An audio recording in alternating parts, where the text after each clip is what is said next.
Hello, my little ravens, and welcome back to the channel.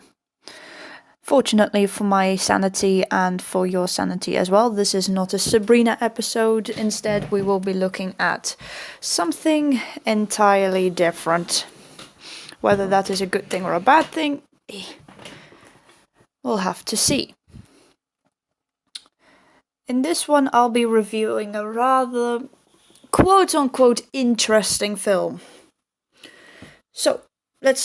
So films and series, as we all know, are rife with magic systems that are either well thought out, but not explained entirely, or are explained, but not completely thought out to the fullest extent possible. One such system of magic is in 2006's film The Covenant. The intro itself takes around 2 minutes and 51 seconds attempting to explain the concept of the power, which is the magic system that the film has. It shows flashes of sigils, witch hunts, the Book of Damnation, which is an ancient tome that gets literally no explanation as to what it is or what it contains. Does it contain spells? Does it contain history? Does it contain ancient arcana? What is this? The audience is simply expected to sit there and understand. The book mentions that the eldest male ascends to the full powers. So then people who know basic history of witchcraft, or not even that, will probably wonder why were the majority of the witches executed female. Does this get explained? No. This does not get explained. Does this get a mere mention? No, because why would they? That actually would take time and effort to think about it. This is typical 2000 garbage that we can only enjoy now because of what a load of poop it is. So after an eternity of the intro, we join the group of protagonists that I can only aptly describe as Rip-Off McFly on the edge of a cliff and using their power to jump off the cliff to join an illegal rave below in some sort of really dodgy valley. You know, as you do when you're a 17-year-old angsty witchy male with nothing better to do. So first off, we have Reed, who has issues written all over his face. Tyler, who screams, "I cannot think for myself, so I follow every stupid idea my friends have." Pogue, who I bet got bullied majorly for that name alone. And finally, we have Sir Gallant of Massachusetts, Caleb. Seriously, the fucker's so boring. I can't believe I had to sit there and watch him drone on and act all white knight and everything. Anyway, the female protagonist, Sarah, is about as wet and two-dimensional and characterless as someone could get. Quite frankly, any actress could have played her and no one would notice the bloody difference. That and they could have gotten an actress that actually had some talent to give this thing substance. Anyway, Kate has more character and she is only supposed to be Sarah's info girl. And frankly, every single time she was there, I would rather watch her than Sarah. A lot of typical nonsense happens, bitching, fighting, almost fighting, misuse of power to make somebody vomit, and then we have the complimentary chase scene of the cops versus illegal ravers. Yippee! At this point, I was just about ready to fall asleep. Naturally, our four young angsty witch boys are the ones getting pursued the most, and naturally, they lead the police on a chase towards the cliff, where they turn their fucking jeep into a flying vehicle. And Reed, showing some real class, shout Harry Potter can kiss my ass as he hits the gas and up into the air the thing goes. Yippee! Oh dear. These morons could have escaped into the mist. There was mist, by the way. I forgot to mention that there was a whole lot of freaking mist because there always is mist. They could have used that. They could have easily dropped a little further away from the cop car. But no, they chose to land the Jeep right in front of it and speed away cackling maniacally. And here is my biggest pet peeve. How in the name of Helios' sun chariot did they get that thing to even fly? What bloody spell did they need to cast together that was strong enough to lift that bloody thing up? I mean, some half-ass teenage boys should not have the mental capability, gifted or not, to have had the power to take that thing up into the air. I mean, for crying out loud, they haven't even ascended yet, according to this movie. How the hell did they pull this off? Arthur Weasley used about 15 different spells, maybe even more. Somebody fact-check that for me, because frankly, when I wrote this, I didn't have time to fact-check, and I've been really busy with uni lately to make that flying car fly, and these yahoos only need one? No, come off it. I'm not believing that nonsense. And also, congratulations, fellas! Not only did you show your damn faces when you dropped the freaking Jeep in front of the police, you have just ruined these cops' careers. Now they look even more incompetent than they already did. Congratulations, I hope you're proud of yourselves. Oh my god, this movie is so garbage. I mean, everyone important naturally makes it back without a hitch of getting arrested or even recognized with no bailouts. I would have frankly loved to see a bailout of Sarah. That would have made her at least a little interesting. And we finally get a little bit of education on how the power actually works. Compliments from Caleb's mother, who was starting to ramble about Caleb's father. Now, it turns out that the power is married to the caster's life force, and the more they use it, the more that it becomes addictive. And the more they use, the more the life force gets drained, because the power literally becomes their life. I don't know how that works with the brain and the heart and the function of that, but never mind. Possibly it's the kind of latches onto the heart, maybe? I don't know. Anyway, a hard setback to almost unlimited power. At least the writers put some thought into this concept. That is one of the only decent things about this damn movie. It's rather surprising from something of this level, I have to say. I must commend them on at least having a hard setback, because not many people include a hard setback to magic. Anyway, later Caleb gets started by someone using an amazing amount of power and flies into an utter panic. It just...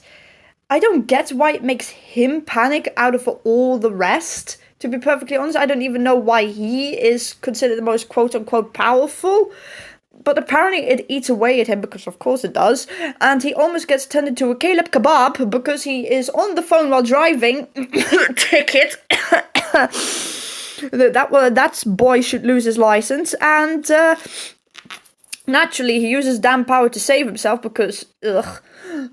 And the following day, Sarah and Caleb both somehow bump into each other at the pharmacy, where Sarah, Kate, and the new guy Chase, who clearly does not have written psycho all over his face, because why would you hide it? It's 2006, people, I know, it's obvious now, but come on, at least put some effort into it. And anyway, Caleb kind of charms Sarah into coming here with him to do his errands, which ends up going to a freaky outlying house surrounded by woods that does not have "here is something shady and mysterious" written all over it. Seriously, if I had been her, I would have thought, he's going to fucking kill me right now, I need to call my mother. After almost being shot by the groundskeeper, Caleb brings the medicines he brought from the pharmacy to the attic, where this withered sack of sentient human cells is propped up in an armchair. Yeah, bring the girl you're courting out to a spooky, desolate place where she almost gets shot, and then leave her alone in said spooky, desolate place to visit something that ensures mummies would end up on the front cover of Italian Vogue. Yeah, that's just what that's what every girl wants. Yay! Ugh. I mean, this would have sent alarm bells ringing in my head. This is not normal. I mean, anyone could have figured that out by now, that he's either a vampire, mummy, or a witch. Come on, it's not that difficult. But of course, Sarah's brain dead, and it also doesn't help that she's blonde. Sorry, I had to. I have nothing against blondes, by the way. Anyway, at the diner called Nikki's, Pogue orders food, plays some degrading betting game with Reed and Tyler about a waitress not wearing knickers or whatever. And unfortunately he won. I silently hoped he would choke on that French fry. And then there is obviously the customary jealous boyfriend jabs between Pogue and Chase. Bear in mind, Chase was also unusually aggressive with Caleb during that game. That will not be a recurring factor. No. I don't have corona, don't worry. I just am overly sarcastic. So, there is this huge brawl out between Caleb and Reed about the Darkling. I hope you paid attention during this eternity and the intro, because the Darkling was only mentioned for literally 2 seconds. And I checked. It was 2 seconds. Basically, a Darkling is like this twisted message that takes a humanoid form. It's like this howler, only less loud, less personal, and 100% made out of shitty CGI. I mean, the power has not even been explained fully at this point. The system, how the spells are created, how incantations are used, how these incantations are needed or not needed, why the fuck do the eyes turn completely black and not flash black like a creepy version of Merlin's eyes from the BBC show? I mean, later on in the movie, these little spiders, which I had to watch from behind my giant Eevee plushie, by the way, because my arachnophobia could not deal with it, are part of this spell known as the creation. I mean, how does the creation work? Does it even need a spell? Does it need... And if it does it need a physical spell or a mental spell? Are only spiders created out of the creation? Or can other animals also be created? Does it play on other people's fears? I mean, come on, people! The power has a solid setback, but none of its other elements are ever fully explained to the flesh extent. I mean, magic has rules. It's basic. It's basic. It has elements that need to be kept in mind. There is a logic to it. There is morality to it. There's intent to it. I will forgive the shitty CGI, but I will not forgive the laziness and the sloppiness of the writing when it comes down to this magic system. Either do it properly, or better yet, do not make a 40% decent movie. I mean, seriously. How were there so many women killed as witches when the power doesn't give itself to the female line, according to this movie? Surely that could have been explained. They could have added a simple, the Malleus Maleficarum was misogynistic as hell, which it was, by the way. Karma and Sprenger hated women, and look what has happened. I mean, Sprenger didn't hate women, that was only Karma, but they could have at least said something like that. It could have had some decent explanation, but apparently it's too difficult to do.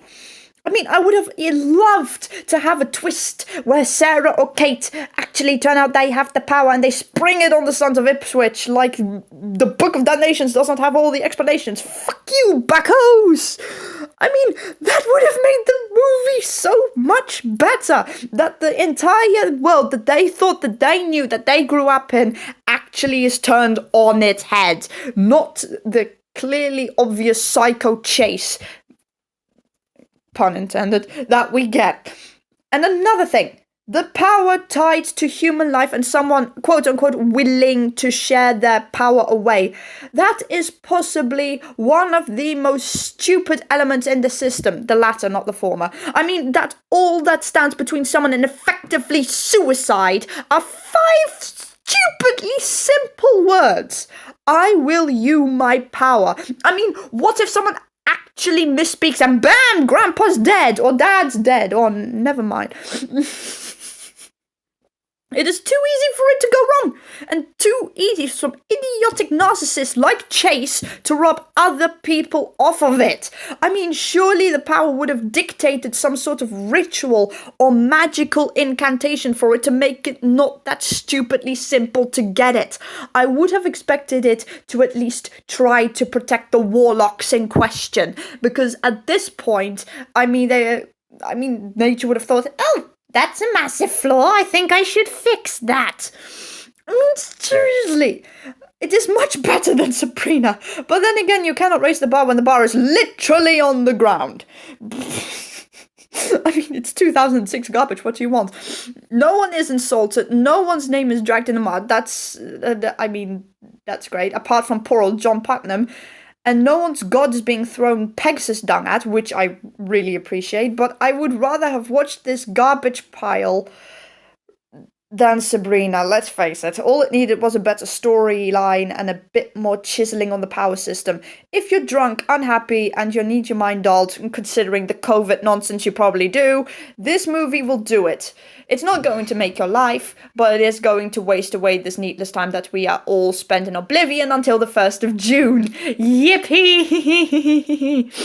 I also want to take this time to apologize for being really, really, really sporadic when it comes to uploading, because uni has been a drag. I have literally been told that one of my 4,000 word essays was not up to scratch, or even, according to him, the right theme of the essay. So I had to write 4,000 word essay again within 5 days. So bear in mind, I am utterly stressed and at the end of my tether right now when it comes to my uni.